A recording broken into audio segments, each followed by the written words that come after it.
Sí. Hola, buenas noches, ¿cómo están? Es un gusto verlos. Es una bendición poder estar en la casa del Señor y alabarle y adorarle. Y hace rato que mencionaba el pastor en los anuncios sobre el Salmo y la bendición que será ver al Señor un día. ¿Cuántos tienen la esperanza de ver al Señor un día? Que le veremos cara a cara, dice su palabra, ¿no? ¿Ustedes creen que ese día habrá gozo en nuestro corazón? Inmenso gozo, incomparable gozo. Escuchaba una enseñanza a un pastor que decía que en aquel día el Señor va a tener más gozo que nosotros. Él va a estar más contento de vernos a nosotros que nosotros de verlo a Él. Y es una bendición el poder conocer al Señor y aprender de su palabra, ¿verdad? Que para eso hemos venido. Le invito a que me acompañe a Proverbios 6. Continuamos con nuestra serie Sabiduría para la vida diaria. El tema del día de hoy es el tema número 15 y vamos a leer Proverbios 6 del verso 16 al verso 19. Yo le he puesto por título a la enseñanza de hoy: evitemos lo que Dios aborrece. Evitemos lo que Dios aborrece. Y vamos a Proverbios 6:16.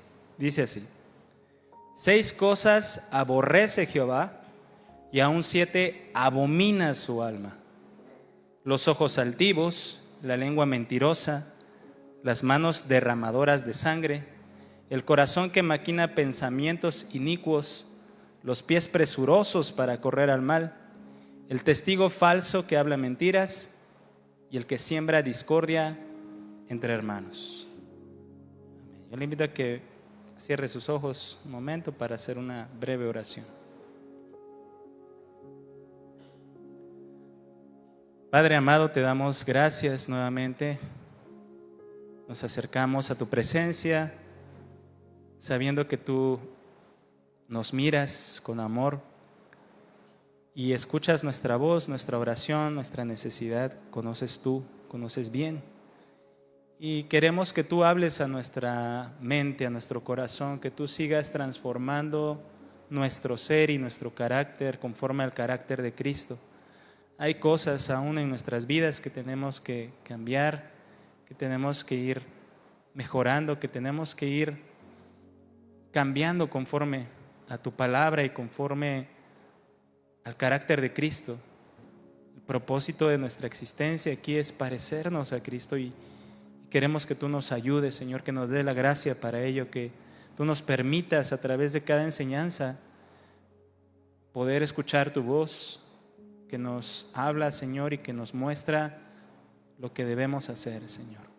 Te pido que me des la gracia en esta noche para poder hablar conforme a tu voluntad, conforme a tu propósito, y que me ayudes, Señor, a ser guiado por ti. Te damos gracias en el nombre de Jesús. Amén.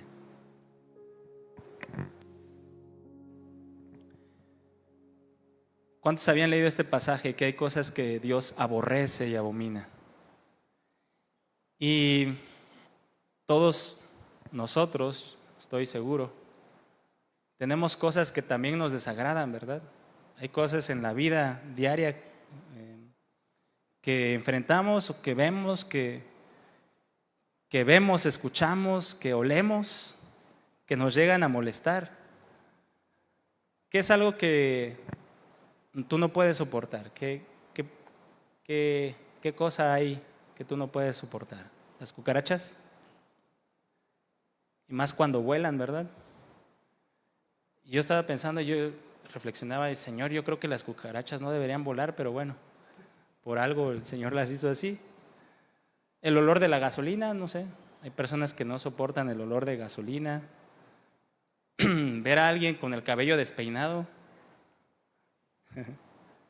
alguien que tiene un pedazo de frijol en los dientes y tú, ay, ¿por qué no se lavó bien los dientes? Me da pena decirle, pero mejor le digo porque no me gusta cómo se le ve. O en el tráfico, el sonido de los claxon. A mí es algo que a veces cuando traigo prisa y voy manejando y yo oigo el claxon, pues también me desespera, no me gusta. Los ratones, ¿a quién le gustan los ratones? Hay tantas cosas, ¿no? Yo creo que podemos reconocer que son desagradables, que no son bonitas, ¿no? Para nosotros.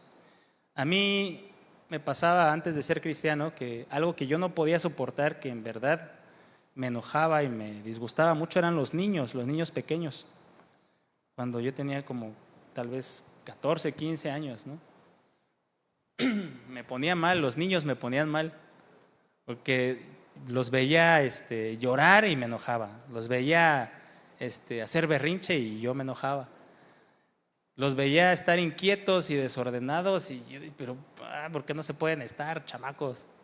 Yo era muy enojón cuando era más joven y pues cuando empecé a conocer al Señor, pues el Señor cambió mi corazón y me encantan los niños, me gustan mucho. Y hasta, no es que soporte que sean desordenados y todo, pero ya no me enojo. Me daban ganas de pellizcarlos cuando yo los veía. Pero gracias a Dios, pues ya no. Tener cosas que nos desagraden es algo normal.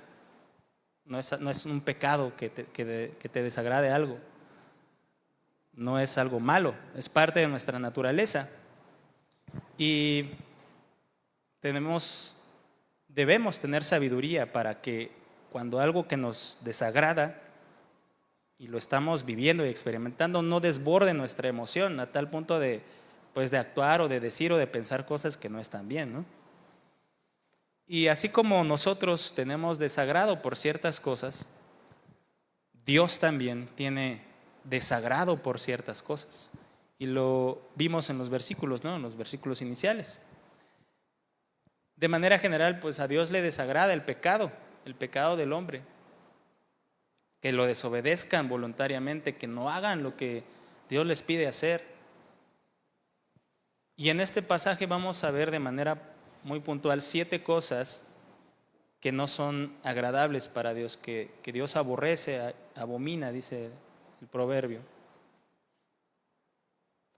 Y una cosa es que un hombre aborrezca o le desagrade algo, pero otra muy distinta es que Dios, el Dios de la creación, tenga un desagrado por algo, ¿no? Y aquí la palabra aborrecer del Proverbio 6:16 dice la definición que es rechazar, menospreciar, causar molestia, es mirar algo con disgusto, eso es aborrecer. Y abominar toma un cierto grado un poquito más, como más fuerte. Y abominar significa también causar enojo, repugnancia, asco. Es un fuerte sentimiento de rechazo hacia algo que se considera desagradable. Aborrecer no implica un sentimiento de enojo, pero abominar sí. Es un sentimiento fuerte de rechazo. Y estas cosas que Dios rechaza, que Dios aborrece, que no le gustan a Dios, son cosas que a Él le desagradan porque son contrarias a su naturaleza, a su forma de ser, al carácter de Dios.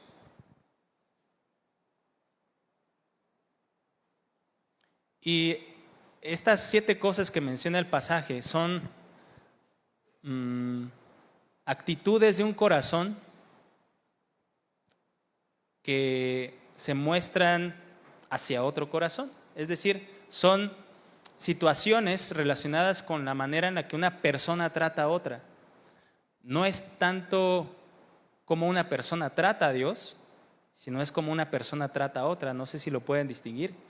No es, y obviamente Dios abomina que las personas tengan ídolos, o que las personas no busquen a Dios o no obedezcan a Dios, pero el pasaje hace mención a la manera en la que las personas se tratan entre sí. Y diariamente tenemos convivencia con otras personas, ¿verdad? ¿O alguien vive en una cueva? No, ¿verdad? Todos los días estamos tratando con gente, continuamente, con personas que conocemos, con personas que no conocemos. Y para la vida diaria necesitamos sabiduría para saber cómo hablarle a una persona, cómo tratar a una persona, cómo no tratar a una persona, porque incluso no todas las personas las podemos tratar igual, ¿verdad? Hay personas que sí aguantan como la broma o pues el que le metes un golpe en el brazo y pues no lo pueden ver mal. Hay otras personas que sí. Me acuerdo que hace algunos años le llamaba yo en la clase del IPCO, me acuerdo, y era un cristiano, y le decía yo, ¿qué onda, amigo? ¿Cómo estás? Y me decía, no somos amigos. ¿Por qué me dices amigo? Y yo, ¡ay! Y ya le empecé a llamar por su nombre. En todas nuestras relaciones hay que tener sabiduría para saber cómo tratar a otras personas. Y en este pasaje hace mención de cosas que a Dios no le agradan sobre cómo una persona trata a otra. Requerimos sabiduría para tratar a otras personas. Y la primera cosa que menciona el pasaje son los ojos altivos. Los ojos altivos. ¿Cuántos han leído en la Biblia que los ojos son la ventana del alma? Los caché, no viene en la Biblia. No viene en la Biblia. El pasaje de Mateo 6:22 dice, la lámpara del cuerpo es el ojo. Eso sí dice. Así que si tu ojo es bueno, todo tu cuerpo estará lleno de luz. La traducción lenguaje actual hace como un resumen de estos dos versículos y dice, los ojos son el reflejo de tu carácter. Así que tu bondad o tu maldad se refleja en tu mirada. Cuando tenemos una reacción en nuestro corazón, muchas veces, casi la mayoría de las veces, se ve reflejado en la mirada.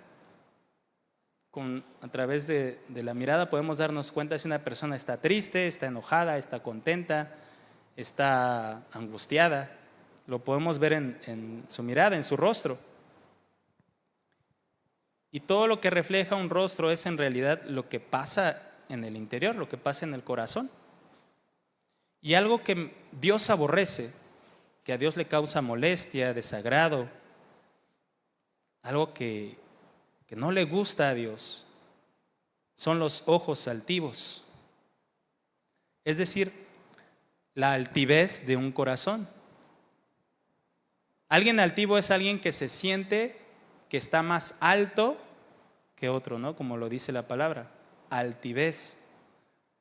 Es alguien que mira así como por el hombro, ¿no? Para abajo. Y no tiene que ver necesariamente con una persona que es más rica que otra, ¿no?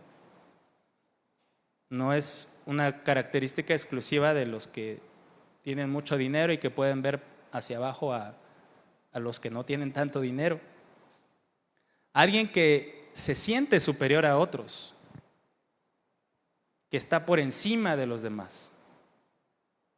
Y la altivez está relacionada con el orgullo, con la arrogancia, con la soberbia.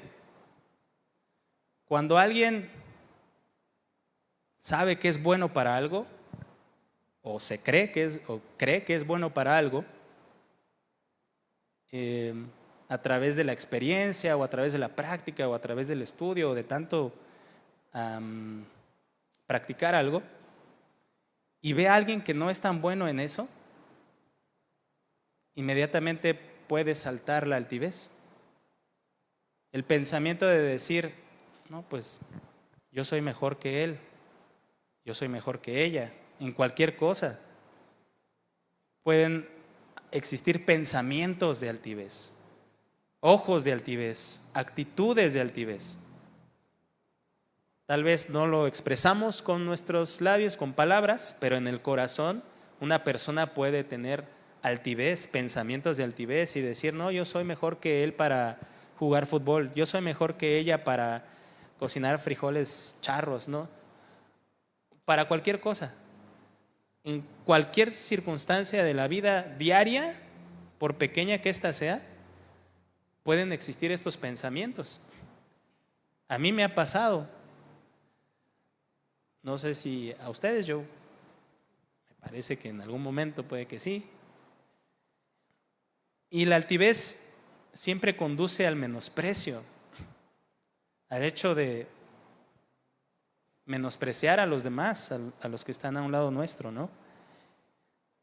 Es como si en nuestro interior pensáramos, ay, a ver, quítate tú y lo hago yo mejor, porque yo sí sé cómo hacerlo. A mí me gusta, por ejemplo, hace rato estaba viendo un video de unas alabanzas en vivo y estaban escribiendo en el chat y vi como una persona escribió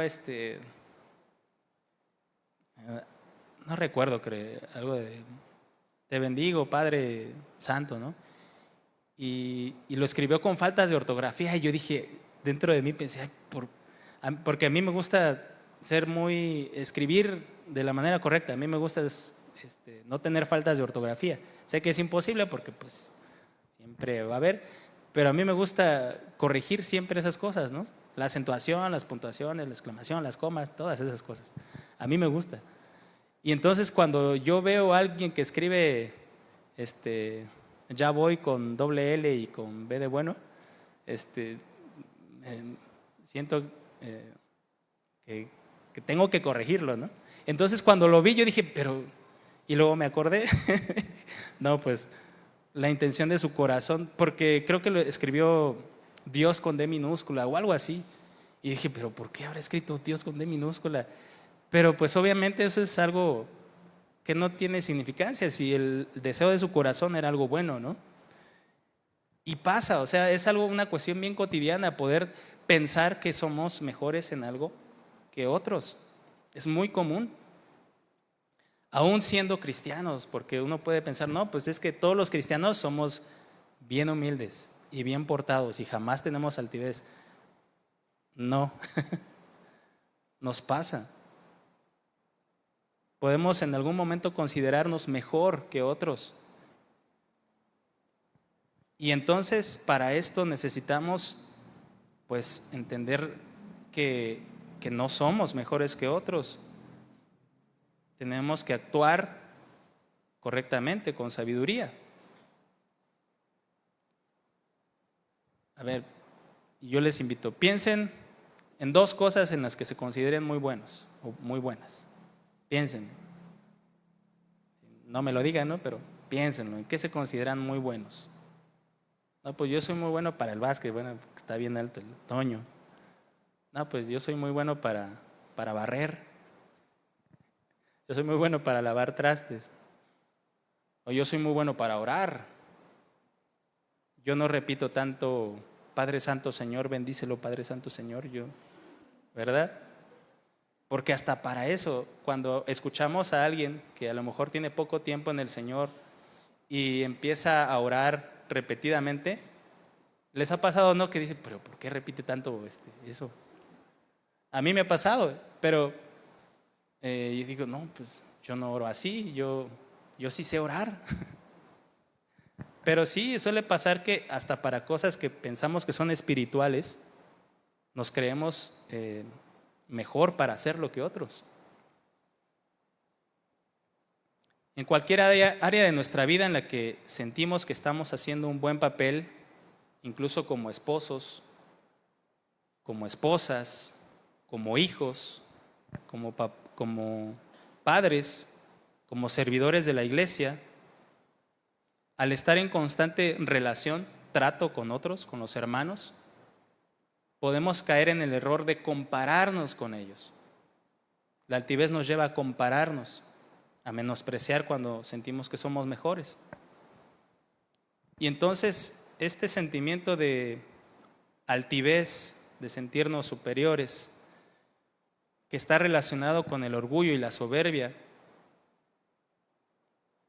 es insensatez, es necedad. Y como enseñaba en una clase también el pastor, que el orgullo, la soberbia, la necedad, la altivez, distorsiona la realidad. distorsiona la verdad y no nos permite ver las cosas con un equilibrio sano. Porque para todo hay que buscar un equilibrio, porque sí es muy probable que seas muy bueno para algo, que Dios te dio la gracia, que Dios te dio el don, que Dios te dio el favor, pero aún en eso tienes que buscar equilibrio.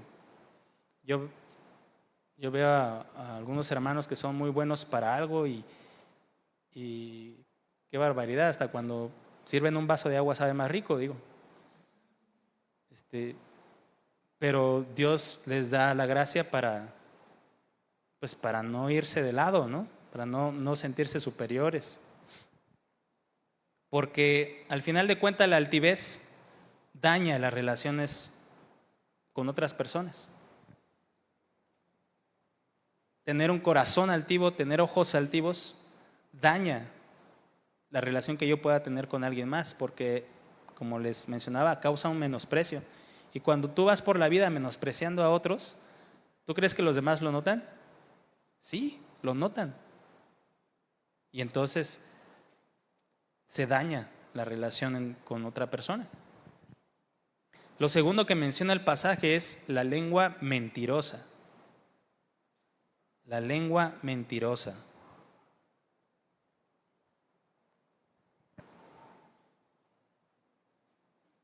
¿Alguien aquí no ha mentido en su vida?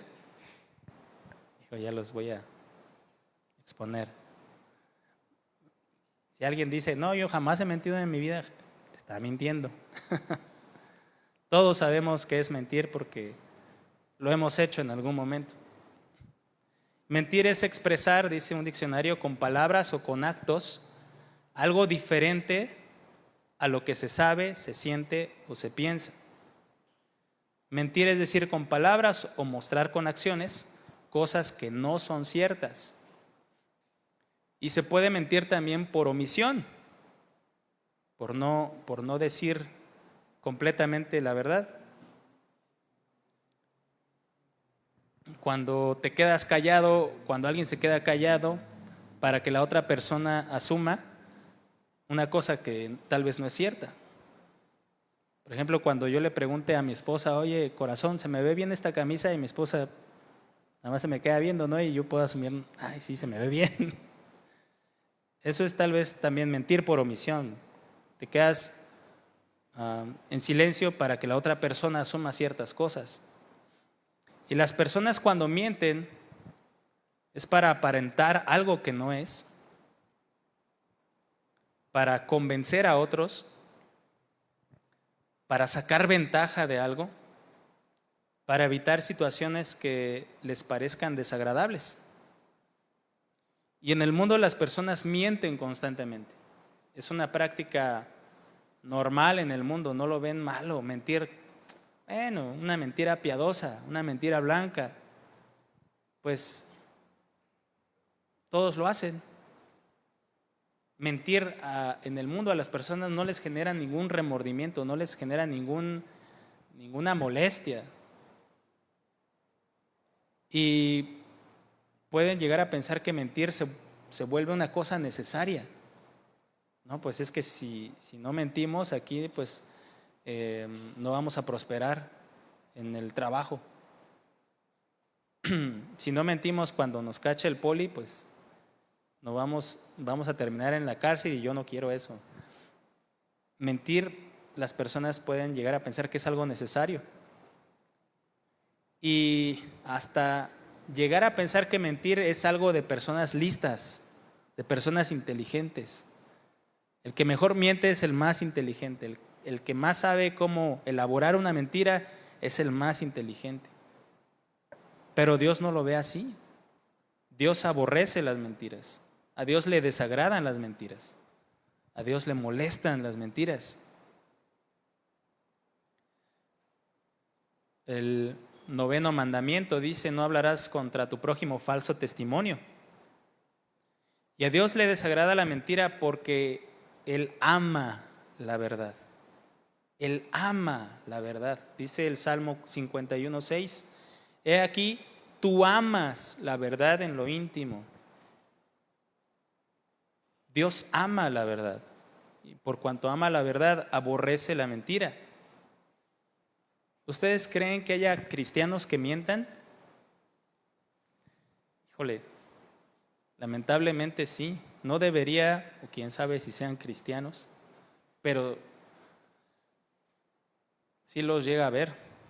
En mi trabajo hay un compañero que creo que ya les he contado también en algunas ocasiones, que es cristiano, entre comillas, que él está en el área de contratar personas y a veces les menciona cosas que no son ciertas. Yo estaba a un lado de él, en otro cubículo, y le estaba mencionando a un candidato y le decía, pues mira, si tú trabajas con nosotros, en pocos meses puedes subir de puesto.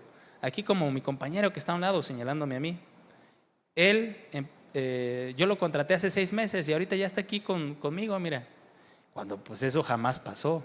Ni él me contrató, ni estoy desde ahí hace 6 meses, pero a él le encanta, le parece algo bien normal porque dice, no, pues, y llegó a decirme a mi lugar, no, pues algunas veces hay que decirle a los candidatos que hay que motivarlos, dice. Y yo, híjole, no he tenido el tiempo de hablar con él, pero está mal, está mal. Uno puede pensar, no, pues es una mentira blanca, es una mentira piadosa. Pero para Dios no hay mentiras de colores ni mentiras piadosas. Delante de Dios lo único que vale es la verdad. Lo único que importa es la verdad. Nada podemos contra la verdad, sino por la verdad, decía Pablo. Tú siendo cristiano, ¿has mentido sabiendo que lo que dices es mentira? Yo sí, lamentablemente en algún momento. Y voy a echar de cabeza a mi mamá, espero que si lo está viendo me perdone. Cuando no éramos cristianos y éramos más pequeños, mi mamá tenía la costumbre de, si teníamos una cita o pues teníamos que ir a algún lugar temprano, un sábado o un domingo, a lo mejor a las 9 de la mañana, ¿no? Que, pues no sé, un bautizo o algo, una actividad. Mi mamá siempre llegaba a levantarnos diciéndonos, apúrense, ya es tarde, son las 7:30, son las 8 que diga, párense si no se les va a hacer tarde. Nos decía son las 8 cuando en realidad eran 7:30. No sé si a ustedes también les pasó cuando eran más chicos o ustedes también aplican eso. Yo creo que es como una técnica legendaria, milenial, que usan las mamás mexicanas de levantar a sus chiquillos diciéndoles que qué hora es cuando en realidad no es esa hora. Y era una costumbre de mi mamá, algo muy arraigado en ella. Y cuando nos hicimos cristianos, lo seguía haciendo. Y en algún momento yo reaccioné y me di cuenta, oye mamá, eso que nos estás diciendo es una mentira. Porque tú me estás diciendo, son 7:45, ¿cómo me decía? A ver, sí, son 7:45 y en realidad eran 7:30. Y yo le llegué a decir, oye mamá, esto que me estás diciendo no está bien. Porque a lo mejor tú piensas que es algo que no tiene trascendencia o lo haces pues para levantarme, ¿no? Pero lo que estás diciendo no es verdad. Me estás diciendo que son 7:45 cuando en realidad son 7:30. Y mi mamá así como que se sacó de onda porque pues llevaba toda la vida haciéndolo, ¿no? Y entonces me dijo, no, sí es cierto, hijo, tienes razón. Podemos, les digo como cristianos, pensar que podemos decir una mentira porque es pequeña, porque no le hace daño a nadie, porque es una mentira blanca. Pero en realidad una mentira es una mentira. Y a Dios no le agradan las mentiras. Lo que ama a Dios, lo que le agrada a Dios es la verdad. podemos llegar a pensar, bueno, esto que digo no le afecta a nadie. Pero como cristianos, como hijos de Dios, no debemos tener relación con la mentira en ninguna forma, de ninguna manera. Si tenemos un negocio, vender kilos de kilo. Si llegamos tarde, decir en realidad por qué llegamos tarde, no decir, bueno, es que chocó el camión. No, la realidad es que a lo mejor te levantaste tarde, ¿no? No debemos tener relación alguna con la mentira. Podemos caer en la tentación de decir, de no decir la verdad a fin de salir de un apuro, ¿verdad? Pero debemos aferrarnos a la verdad, apegarnos a la verdad en toda circunstancia, en todo momento, en todo lugar, no importa si las consecuencias pueden llegar a ser malas para nosotros. Es mejor hablar la verdad y a lo mejor recibir el castigo correspondiente que decir una mentira y salir de esa situación. A lo mejor tú puedes decir, no, pues estoy bien, pero delante de Dios, a los ojos de Dios, eso no fue agradable.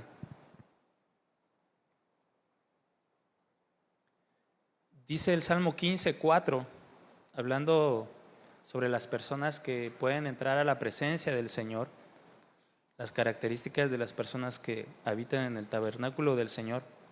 Dice, los que desprecian a los pecadores descarados y honran a quienes siguen fielmente al Señor y mantienen su palabra, aunque salgan perjudicados. Tú y yo debemos mantener nuestra palabra, decir la verdad, aunque podamos salir perjudicados. Debemos mantener un compromiso con la verdad, amar la verdad, así como Dios ama la verdad. El punto siguiente que menciona el pasaje es las manos derramadoras de sangre inocente. Las manos derramadoras de sangre inocente. Y sin lugar a duda, matar es algo que Dios reprueba, es algo que a Dios no le agrada. Quitarle la vida a otra persona es desagradable en todos los sentidos, ¿no? Desagradable para Dios también. Y es un mandato en Éxodo 20:13, no matarás. Dios es el dador de la vida y es el único que tiene el derecho de tomarla de vuelta. ¿Quién es el que da la vida? Dios. ¿Quién tiene el derecho de tomarla de vuelta? Dios. Y el Señor Jesús en Mateo 5:21 y 22 dice, oísteis que fue dicho a los antiguos, no matarás, y cualquiera que matare será culpable de juicio. El verso 22, pero yo os digo que cualquiera que se enoje contra su hermano será culpable de juicio. Y cualquiera que diga necio a su hermano será culpable ante el concilio. Y cualquiera que le diga fatuo quedará expuesto al infierno de fuego. Dice el pasaje, cualquiera que matare, en el verso 21, será culpable de juicio. Y luego en el verso 22 dice Jesús, cualquiera que se enoje contra su hermano será culpable de juicio. Está poniendo a la misma altura matar a alguien y enojarse contra su hermano. ¿Sí lo logran ver? En la Nueva Traducción Viviente dice de esta forma el pasaje Mateo 5:21 y 22. Han oído que a nuestros antepasados se les dijo, no asesines. Si cometes asesinato quedarás sujeto a juicio. Pero yo digo, aun si te enojas con alguien, quedarás sujeto a juicio. Si llamas a alguien idiota, corres peligro de que te lleven ante el tribunal. Y si maldices a alguien, corres peligro de caer en los fuegos del infierno. Algo que Dios aborrece ciertamente es que alguien mate, que alguien le quite la vida a otra persona, pero también algo que Dios aborrece, y a la misma altura, al mismo punto, es cuando alguien se enoja contra su hermano. Puede que no matemos a nadie literalmente, pero guardar enojo contra alguien, dice Jesús, es lo mismo. Tiene el mismo peso. Guardar enojo contra alguien tiene la misma consecuencia. Y puede que nos enojemos tanto con alguien que lleguemos a llamarlo tonto, que lleguemos a insultarlo, que lleguemos a desahogar nuestras emociones hacia esa otra persona. Yo cuando era más chico, cuando era joven, cuando era niño, yo sí me peleaba con mis hermanos tengo 2 hermanos más grandes y en algún momento sí les llegué a decir de todo, pues por las peleas, ¿no? Y me acuerdo que le dije yo a mi hermano, el de en medio, te odio, ojalá no hubiera sido mi hermano. Y creo que él se rió en ese momento, ¿no? Pero pasa que cuando nos enojamos tanto con alguien, desembocamos nuestras emociones, desahogamos el enojo contra esa persona. Porque el enojo tiene la peculiaridad de sacar lo peor de nosotros. Cuando 2 personas se enojan en la calle, manejando, no sé si les ha tocado ver en los videos tal vez, que pues se le cierra un carro al otro y el chofer del otro carro pues se enoja y le empieza a decir de groserías. Pero pasan al siguiente nivel y es que se empiezan a chocar entre ellos. ¿No les ha tocado ver esos videos? Y yo digo, ¿qué les pasa, no? Porque algo que es tan sencillo, tan pequeño, se puede volver algo tan grave. Pueden llegar a matar a alguien, literalmente. El enojo saca lo peor de las personas. Y puede que lleguemos a sentir tal rencor por alguien que le deseamos el mal y no el bien. Y desearle el mal a alguien es maldecirlo. Maldecir a alguien es desearle el mal. Y llegar a ese punto, llegar a ese extremo, dice Jesús,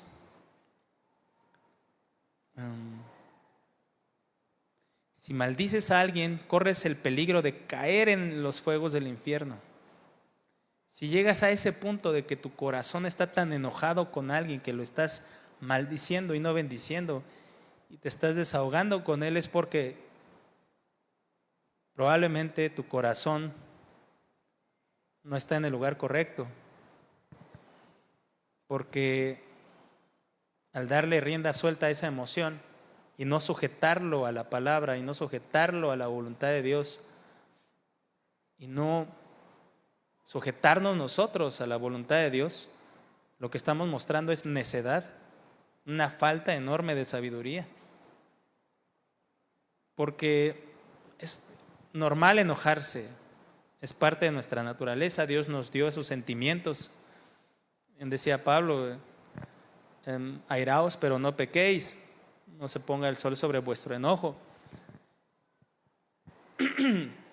Pero debemos tener mucho cuidado, mucha atención en el punto del enojo, porque no está diciendo Pablo, bueno, sí te puedes enojar, pero no vayas a pecar. No está dando Pablo un permiso para enojarse. No es que tengamos permiso para enojarnos. Es una advertencia de decir, mira, si te enojas, te puede llevar a pecar, te puede llevar a ofender a tu hermano, ofender a una persona que fue creada a la imagen de Dios. Debemos tener mucho cuidado con el enojo, debemos evitar que esta emoción se desborde en nosotros, ¿no? El siguiente punto que menciona el pasaje es el corazón que maquina pensamientos inicuos. El corazón que maquina pensamientos inicuos. El corazón que piensa cosas malas, pues. La mayor batalla de las personas y de los cristianos también es una batalla contra nosotros mismos. Y es una batalla que tenemos con nuestros pensamientos, con nuestros propios pensamientos. Y la naturaleza del corazón del hombre es pensar cosas que no son correctas. La naturaleza del hombre es pensar cosas contrarias a la voluntad de Dios.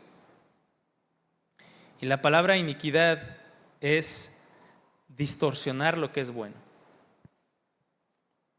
Es pensar cosas que no agradan a Dios, cosas que le causan disgusto a Dios. Y yo le platicaba a mi esposa hace unos días atrás que hay personas que les cuesta trabajo estar solos porque no saben cómo cuidar sus pensamientos. Hay personas que no saben dominar sus pensamientos, le dan rienda suelta. Y esos pensamientos pueden que los lleven a cosas que no son buenas, cosas que desagradan a Dios. Hay personas que les es difícil ponerle un alto a su pensamiento, a su maquinación, a lo que están imaginando. Y eso nos hace también reflexionar. ¿Qué piensas tú cuando estás solo? ¿Qué piensas cuando no hay nadie contigo? Cosas rectas, cosas buenas. Y a veces cuando evangelizo a una persona o estoy platicando a las personas sobre que todos somos pecadores, les comento, si grabáramos tus pensamientos en en una memoria USB, si las metiéramos aquí en el cerebro, ¿no? Y sacáramos tus pensamientos desde que tenías tal vez que desde 5 años para acá, todos tus pensamientos, lo que tú no le has expresado a nadie, pero sí lo has pensado, y lo guardáramos en una memoria USB y lo proyectáramos en una sala de cine y le dijéramos a tu familia, a tus vecinos, a tus conocidos del trabajo, a todo el mundo, vengan, miren, vamos a ver lo que Iván estaba pensando cuando ustedes no lo veían, y lo proyectaran en la sala de cine así en grandote. ¿Ustedes cómo creen que me sentiría yo de que todo el mundo viera mis pensamientos, ¿no? Obviamente todos tenemos pensamientos que no son gratos en algún momento, pero hay una forma de poner límite al pensamiento. Hay una forma de ordenar esos pensamientos y que no sean pensamientos inicuos. Y siempre es a través de la palabra del Señor. La palabra es la que lava nuestra mente, lava nuestro corazón. Es la que nos libra de pensamientos inicuos. No hay mayor bendición para tu vida, para mi vida, que pensar la palabra. Por eso es importante que hagas el ejercicio de memorizar versículos. Por eso es tan importante cantar canciones que tengan la palabra de Dios. Porque cuando estamos barriendo o estamos haciendo alguna actividad, pues nos ponemos a cantar normalmente, ¿no? Bueno, yo. O cuando nos estamos bañando. ¿Y qué cantamos? ¿Canciones de Chente o de Alejandro Fernández? Pues no, ¿verdad? Cantamos, bueno, yo espero, ¿verdad? Cantamos alabanzas, y las alabanzas son palabra del Señor cantada. Eso es lo que debe estar en nuestro pensamiento constantemente, constantemente. Eso es lo que nos ayuda a no tener pensamientos inicuos. El siguiente punto que menciona el pasaje, punto 5, es los pies presurosos para correr al mal. Y cuando una persona lleva tiempo pensando cosas que no son rectas, tiempo pensando lo que no agrada a Dios, cuando alguien lo tiene maquinando y pensando y imaginándose cómo podría hacer esta cosa, cómo podría llevar a cabo esta otra cosa, ¿qué creen que pasa? Con el tiempo, ¿qué creen que pasa? La persona lo termina haciendo aquello que se imaginó, que guardó en su mente y le le da rienda suelta a su corazón, a su pasión, a su emoción, y termina haciendo aquello que no le agrada a Dios. Es de suma importancia cuidar lo que pensamos, lo que vemos, lo que escuchamos, lo que platicamos. Recientemente hubo una situación muy triste, dolorosa en Estados Unidos con un pastor muy conocido que fue cesado del ministerio. Y fue cesado del ministerio porque se descubrió que estaba teniendo una relación no lícita con otra mujer que no era su esposa. Y este pastor de demasiados años en el ministerio, creo que tiene 75 años, y la mujer con la que estaba saliendo tenía como 26, 27 años. Imagínense lo que pensaba el pastor, que había en su mente, que le llevó a actuar de esa forma. Y mencionan algunas personas que conocen el caso, que se dio a conocer la situación no porque el pastor hubiera sentido un remordimiento o una convicción del Espíritu Santo para confesar su pecado. El pastor confesó su situación porque el papá de la joven descubrió la situación, descubrió la relación, y le dijo al pastor: o lo dices tú o lo digo yo. Y entonces el pastor se vio obligado a decirlo y lo cesaron del ministerio. Y bueno, una situación dolorosa, difícil, complicada, que uno no pensaría que sucediera entre creyentes y menos entre a un pastor, ¿no? Pero es porque en algún momento este hombre le dio cabida a pensamientos que no eran gratos a Dios, le dio lugar a ideas, le dio rienda suelta a su imaginación tantas veces que lo llegó a hacer. ¿Y ustedes creen que eso fue agradable a Dios? No. Estoy seguro que el Señor le causó enojo y también tristeza, y no fue algo grato a su corazón. Y es tan de suma importancia que podamos cuidar nuestros pensamientos para que estos no nos lleven a cometer cosas que desagradan a Dios, para que no tengamos pies presurosos para hacer lo que a Dios no le agrada. El punto 6 que menciona el pasaje es el testigo falso que habla mentiras. Es una persona que habla mentiras, pero con la intención de perjudicar a alguien más. Un testigo falso que habla mentiras. Un testigo, es obviamente en una situación en la que se requiere que alguien diga lo que vio, ¿verdad? Un testigo usualmente está para dar parte de un caso. En Éxodo 23:1 dice: no admitirás falso rumor, no te concertarás con el impío para ser testigo falso. Y en nuestros días es algo muy común que en los juicios se presenten personas declarando hechos que no son ciertos a fin de perjudicar a alguien más, a fin de meter a alguien en la cárcel para que a lo mejor otra persona no vaya a la cárcel. Y esto es algo que a Dios no le agrada, que el Señor no mira con buenos ojos. Y puede que en algún momento nosotros lleguemos a estar en una situación donde se requiera de nuestro testimonio para resolver una situación. Te pregunten: oye, ¿tú qué viste? ¿Tú qué escuchaste? ¿Qué pasó? Y a lo mejor tú sí sabes la verdad, ¿no? Y es la persona que a lo mejor te está haciendo la vida de cuadritos, y para que lo corran del trabajo le dices: no, sí fue él. Que Dios nos libre de llegar a una situación así.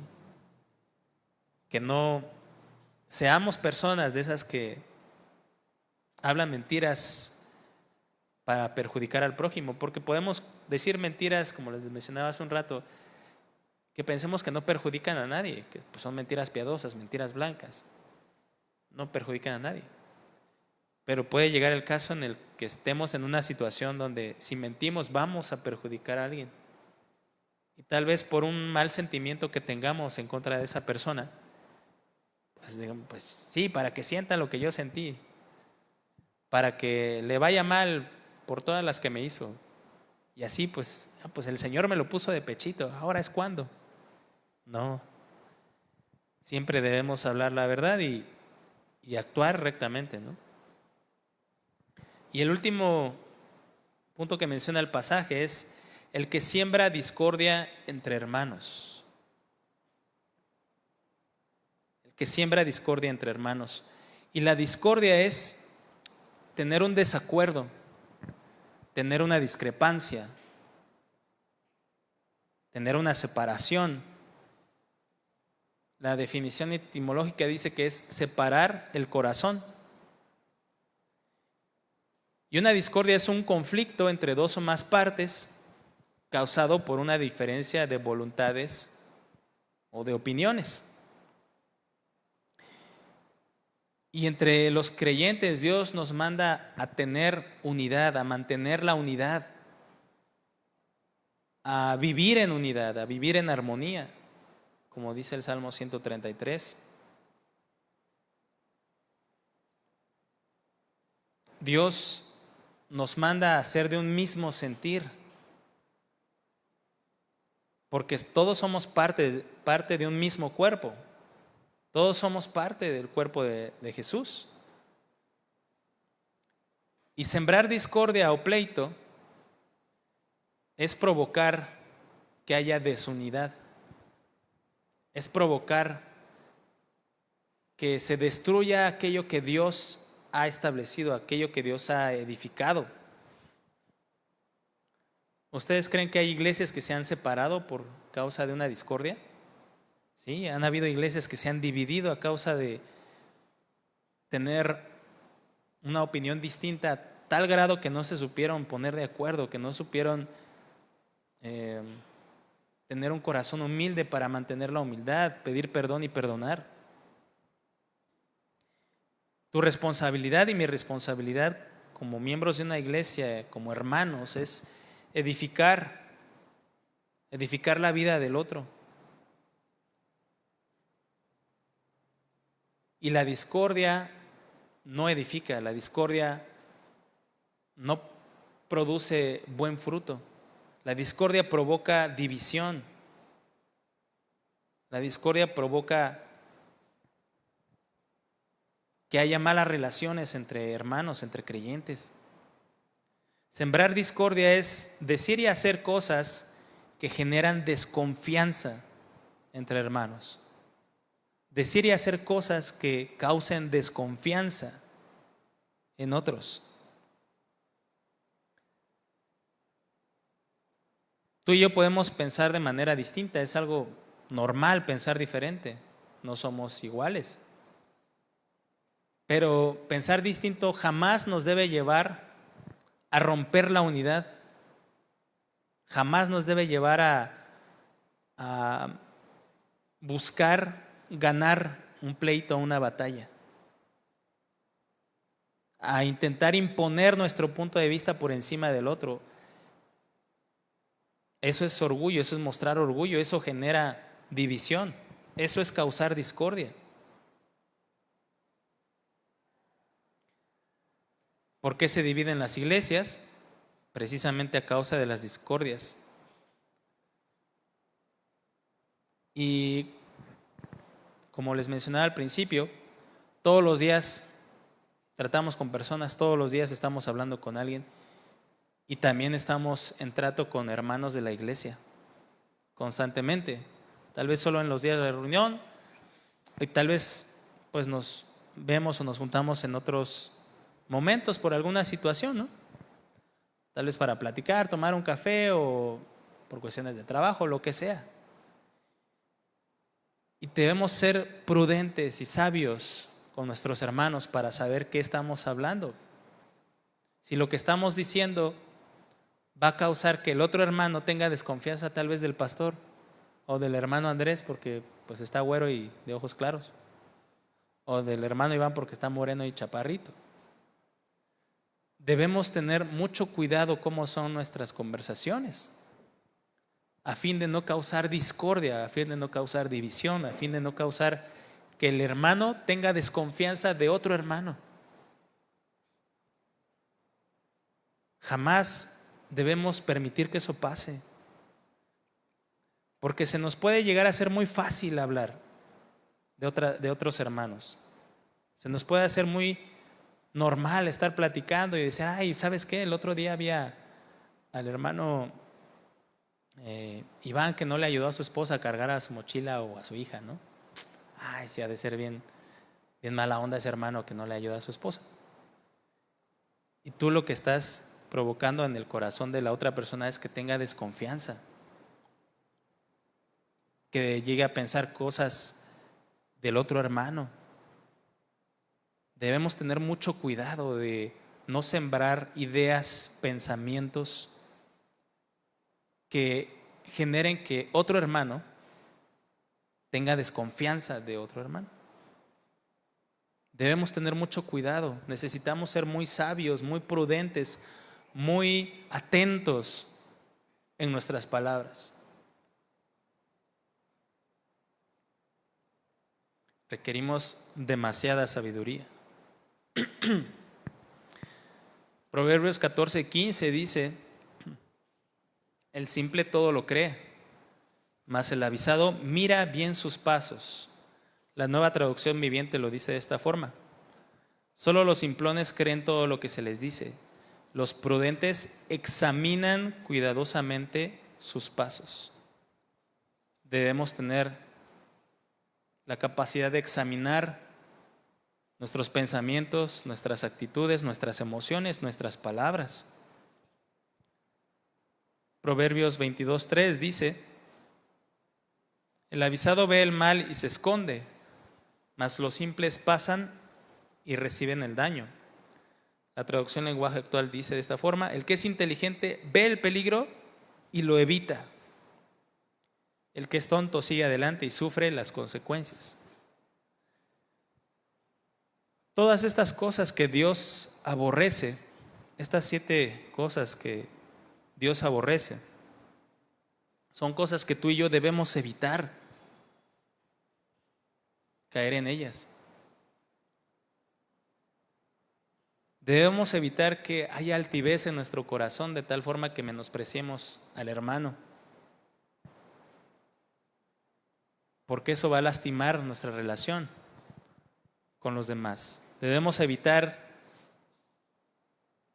permitirnos expresar mentiras piadosas o blancas o chiquitas, porque eso puede llegar también a afectar la manera en la que nos relacionamos con otros. Debemos evitar guardar enojo con otros. Debemos evitar que nuestros pensamientos sean desagradables a Dios. Debemos tener mucho cuidado con lo que guardamos en nuestra mente. Debemos evitar cosas que no le agradan a Dios en nuestra mente, de tal manera que lo que pensemos no nos lleve a pecar contra Dios. Debemos evitar realizar comentarios que dañen el corazón de los hermanos.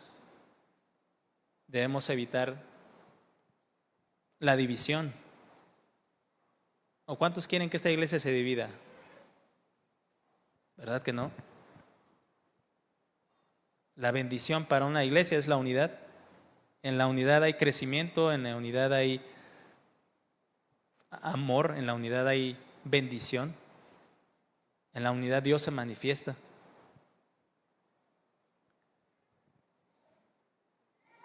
Yo les invito a que nos pongamos de pie para terminar.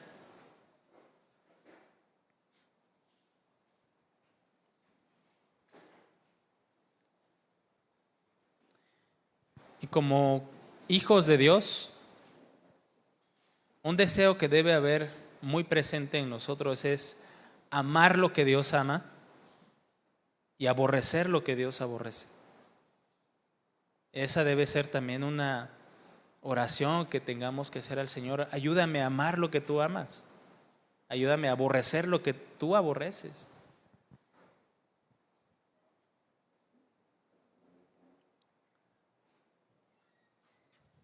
Amado Señor, en esta preciosa noche que tú nos das, te damos gracias porque tu palabra es la que trae a nuestro corazón la verdad de tu voluntad, la que nos expresa tu carácter, nos muestra tu carácter y nos muestra lo que tú pides de nosotros para hacer y no hacer. Tú deseas, Señor, que nos tratemos con amor los unos a los otros. Y cuando no lo hacemos así, a ti te causa molestia, Señor. Ayúdanos siempre a vivir en humildad, a no pensarnos superior a los demás, a no creernos mejor que otros en ninguna área de nuestra vida. A reconocer que si tenemos la capacidad de hacer algo es porque tú nos has dado esa capacidad, no es por nosotros mismos.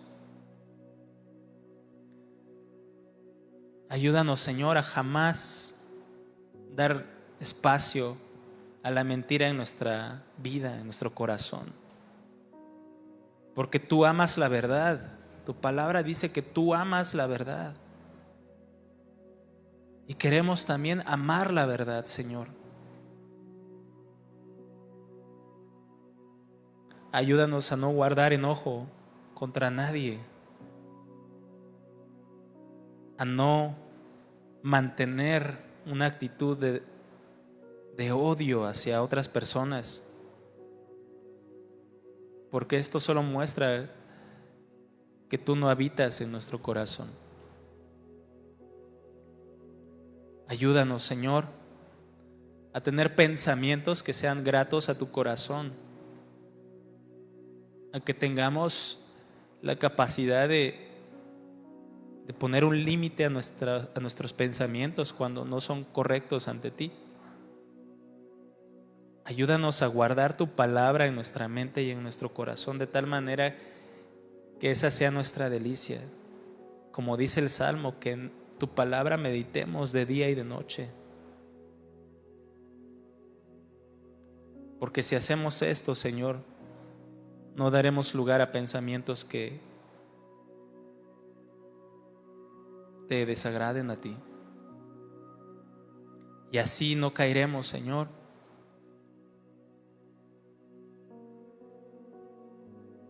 no caeremos en hacer cosas que sean pecado y que sean